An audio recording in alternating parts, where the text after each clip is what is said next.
Shilpa ma'am, थोड़ा camera पीछे ले, मैं जूम कर रहा हूँ। पांडे शिल्पा मैम, फ्रेम में आऊँ बोलूँ मैं। One more ma'am, centre.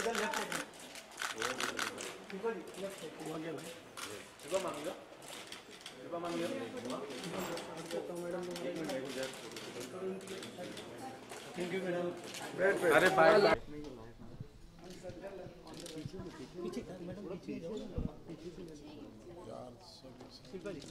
Ma'am here. Yes, Ravi here. Ma'am here. Center.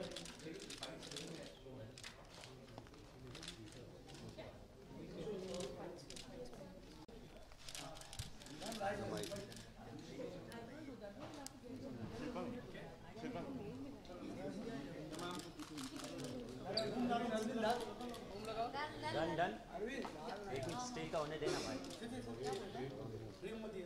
ओ आ गई आप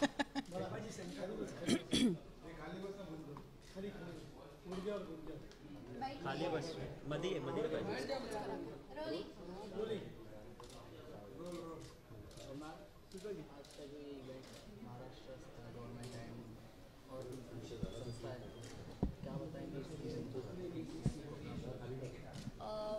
मुझे लगता है कि इस किस्म के इवेंट्स जो होते हैं वो बहुत ही इनकरेजिंग होते हैं महिलाओं के लिए जो एंटरप्रेन्योरशिप का रास्ता चुनना चाहते हैं। यहाँ पे जो डेलिब्रेशंस होते हैं, डिस्कशंस होते हैं, एक कॉन्वर्सेशन शुरू हो जाता है गवर्नमेंट के साथ भी। और आज के जो सेशन में, सुबह वाले सेशन में मुझे पता चला कि ऑब्वियसली महाराष्ट्र का जो गवर्नमेंट है हमारा, फडणवीस साहब ने उनका रिप्रेजेंटेटिव जो भेजा आज, they said that they want to know कि हम क्या सोचते हैं विमेन इन एंटरप्रेन्योरशिप को कैसे और बढ़ाया जाए, किन चीज़ों के साथ हम इम्प्रूवमेंट लेके आ सकते हैं। उनका इंटेंशन बहुत अच्छा है और नेक है। और आपका हाथ दर्द कर रहा है नो मैम तो छोड़ो मैं पकड़ लेती हूँ। मैं योगा करती हूँ ना, योगा शुरू करती हूँ। तो नहीं मैं ठीक हूँ। तो I just think that I encourage this entire congregation, and it's great. FICCI has come together, and GES, and we've got huge support even from the US. So it's wonderful. I'm standing here with such powerful women. Also, Shilpa ji, first of all, congratulations for completing 24 years in film industry. Yeah. You have really come a long way, and Yes. being a important part of film fraternity. Do you think the era has come that now the freedom of speech and expression of directors or of people are being hindered? Like example, many fringe groups are protesting against Padmavati. So do you think the freedom of speech and expression is being hindered? Yeah, I sometimes do feel that democracy has its pros and cons, and I would want I really believe that in life everything happens for the best. But my heart goes out to the makers who put so much of blood and sweat into making a film. For a layman, it just takes them 2 minutes to come out and give us a verdict. But seeing this lunatic fringe suddenly stand up and protesting, someone who belongs to the milieu of movies, I really think that living in a democracy, as long as it's not hurting someone's dignity, not putting down someone, and as long as cinema's language is not being misused, I think people should be allowed creative freedom. But that's my opinion, and I think I can make use of this, my democracy. But yeah, that's about all. I don't want to spark off any controversy. I'm the same person who had effigies of mine burning when Richard Gere kissed me on my cheek. So I mean, what do I say? Yeah. Also, people and your fans have been waiting to see you back on silver screen. When can we find Shilpa? Well, I think I'm doing my fair share of being on screen, whether it be big or small, it really doesn't matter. I'm on YouTube. We have more number of mobile users than TV users or even cinema goers in this country. So I think I've taken a different route. I've taken the route of spreading good health, and at least ways and means of having good health.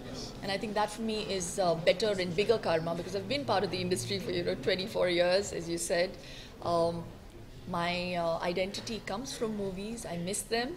But yes, I mean, unless it's really worth my while, I don't think I'm going to change what I'm doing right now. Also, you yourself is entrepreneur. So, you yourself is an entrepreneur, of course.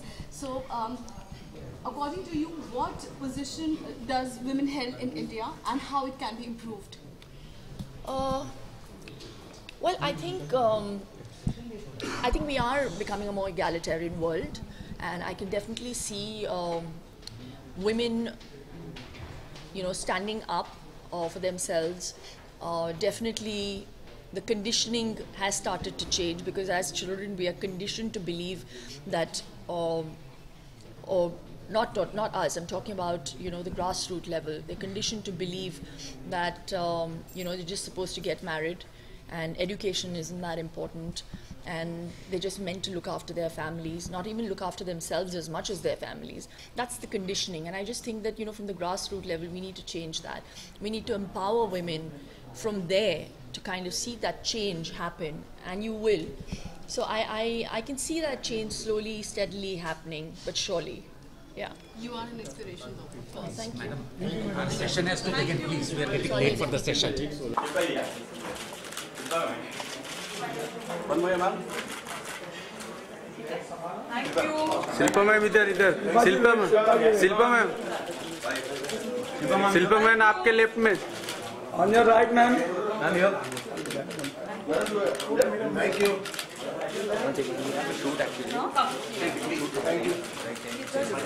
How much effort you put in, and on however many fronts you put on, there will always be less. With abysmal statistics related to female infanticide and a marriage system that basically favors entrepreneurs, entrepreneurship and womanhood in general, with a beautiful looking woman, a looker, a dreamer, a doer, Shilpa Shetty. She is a living example right in front of our eyes. Shilpa, 24 years.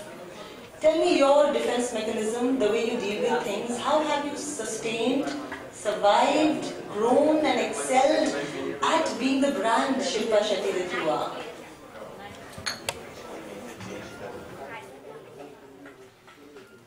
Is it still morning? Yes. Very good afternoon to everyone present. I'm actually in August's company. Girl power. This is us. Yes.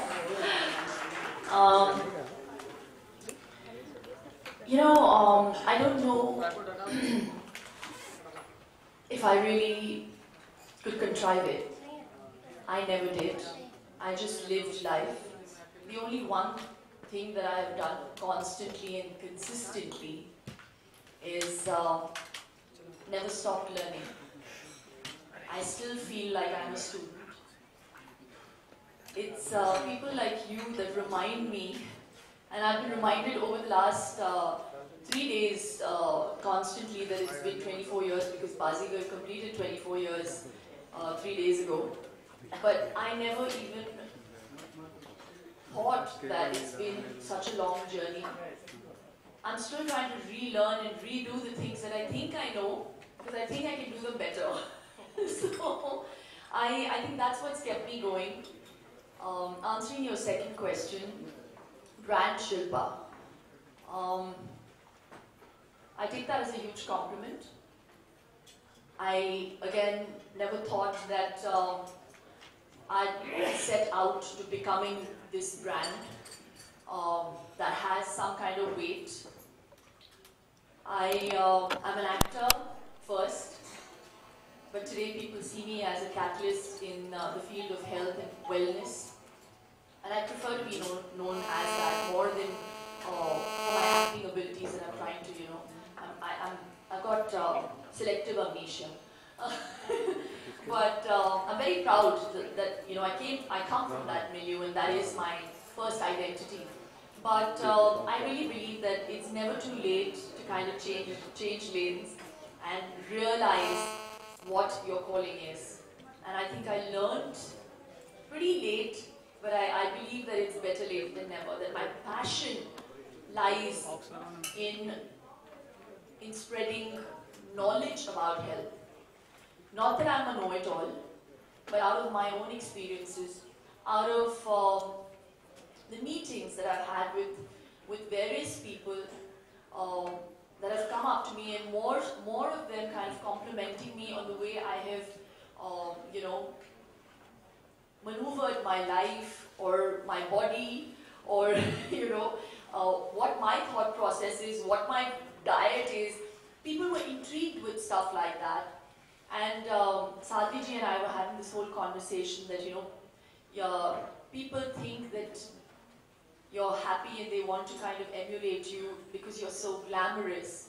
But they don't know that what makes you the person you are and what makes you appealing is the joy that you get from the peace that you have within. And that truly is the truth. And it couldn't have been better put because she knows me. I've had the opportunity to spend some time with her.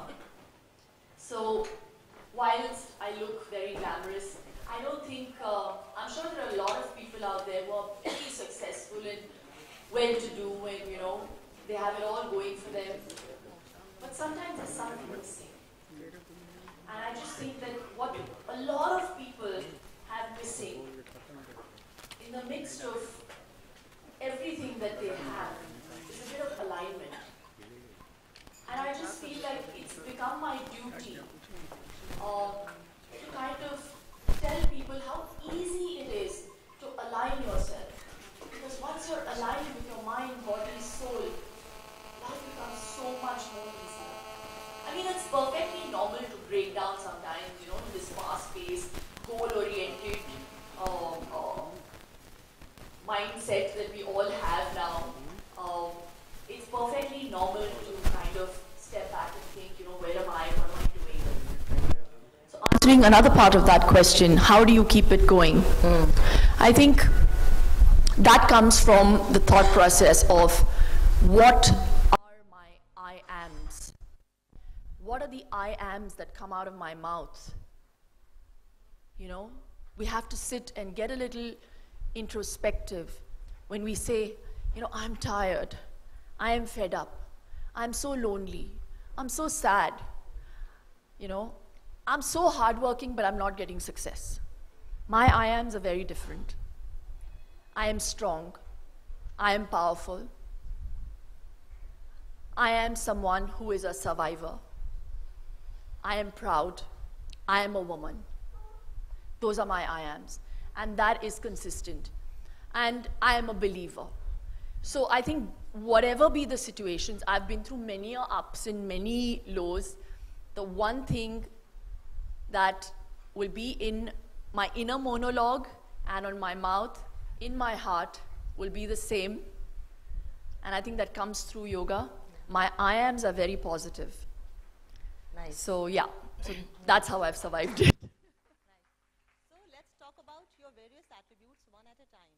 Let's start with good looks. I think good look is an attribute various women are judged on, and though it seems a little negative when we hear that, but I have come to realize that good looks also help you bring about a change the way people think about yourself.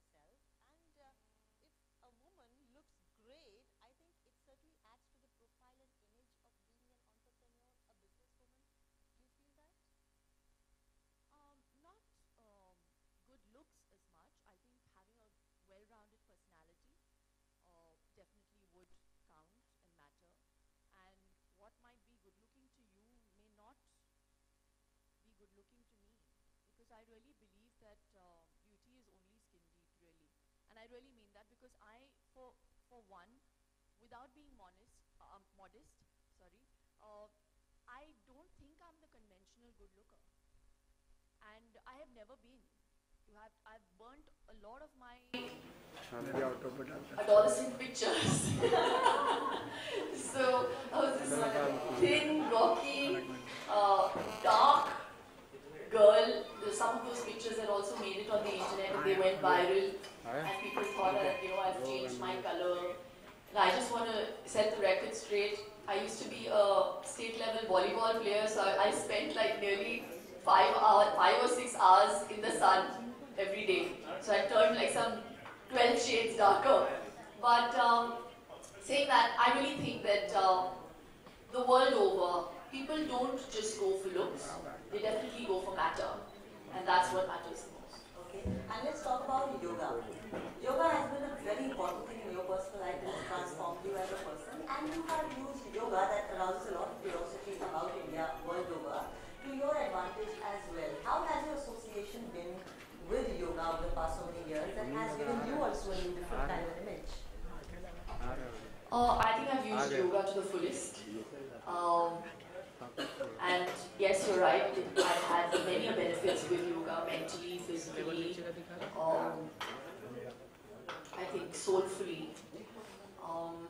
And I just wanted to make sure that if people ask me how I do it, this is the route to take.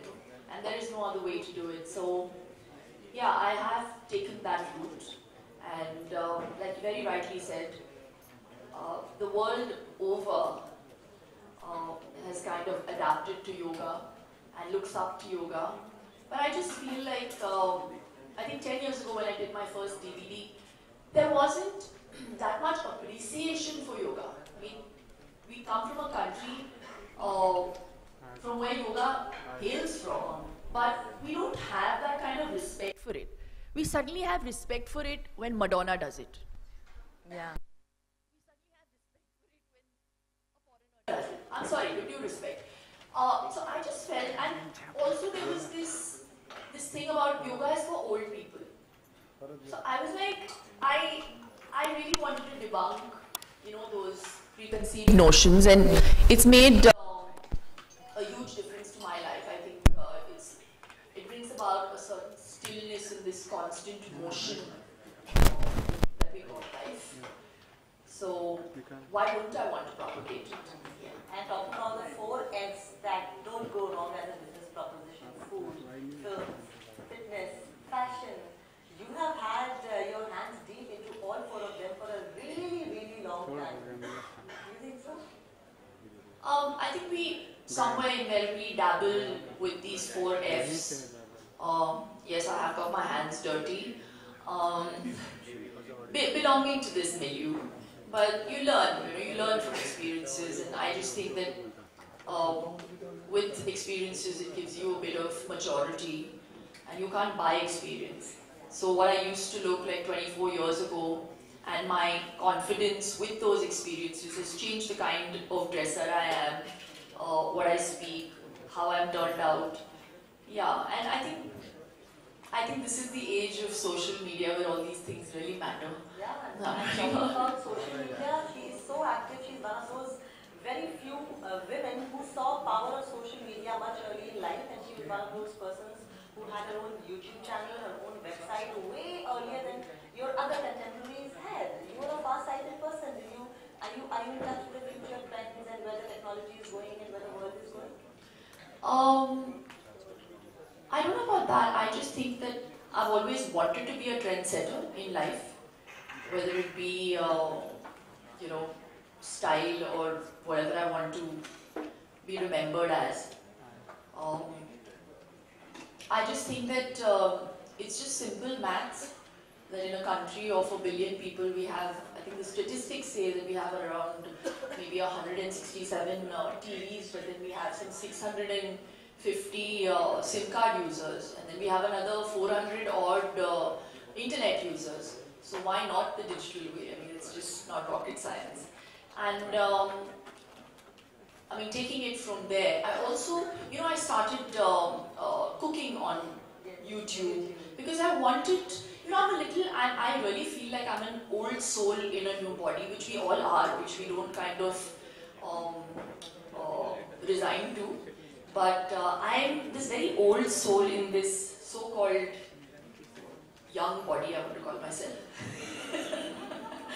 But I feel like this generation is steering towards aping the West. There's nothing wrong with the West. I think there's a lot that we can take from them. They're very driven, they're very focused. you can't go meet them without an appointment. I think we should do those things. But when it comes to being culturally bound, spiritually anchored, going back to doing things from scratch, something as simple as cooking. I don't know why we order, my manager will scream at me if I take the name of an aerated drink, so I'll just say aerated drink. So we order an aerated drink, or we treat our children with junk food, making it aspirational, making it seem like, oh, it's a great thing. You are being rewarded for something with junk food. So your child has been inculcated with these bad eating values. When home-style cooking and Indian cooking is the most healthy for your systems, I don't know why we emphasize so much on values and touching our parents' feet, and we make sure that our children does a namaste when an elder enters the house. How is that we don't pay so much importance or emphasis on eating habits? So I have a huge problem with that, and then I feel this generation is so busy working, me too, that we feel that Indian cooking is very cumbersome. So resort to ready-made foods. We're not reading we're not reading at the back of the packs. Label reading is so important. While we're all so educated, make use of that education. They've written that it's got bad sugars, but you will still buy it. And it's so easy to cook quick, healthy meals. So I wanted to show people that if I can do it, and if I can cook a meal for my child and my family in 5 minutes, you can too. So my entire tryst with cooking happened because I also enjoy cooking. I just felt that maybe if I could play a catalyst in changing the mindset of the younger generation, and people maybe are also scared to go into the kitchen and say that, oh, okay, I don't know how to cook. I'm not saying that, I'm Nigella Lawson. I'm just saying that if I can cook, so can you. And I wanted people to be encouraged to get into the kitchen and dabble with Indian food and our spices and ghee and coconut oil and all the great stuff that we have. But that is a popular perception. Do you girls cook in your houses, and do you think cooking is mostly restricted to women and men should also cook a little more often? Do you think so? See, my YouTube channel is up for one and all. Even the men can also learn. Yeah. It's also for single men. Yes. I went through a couple of your recipes. They were simple, and men and women could both do it. Yes. And cooking is also something that needs a different narrative in India. We think that cooking is only a woman's job. By the way, tell me, how much does your husband help you in cooking?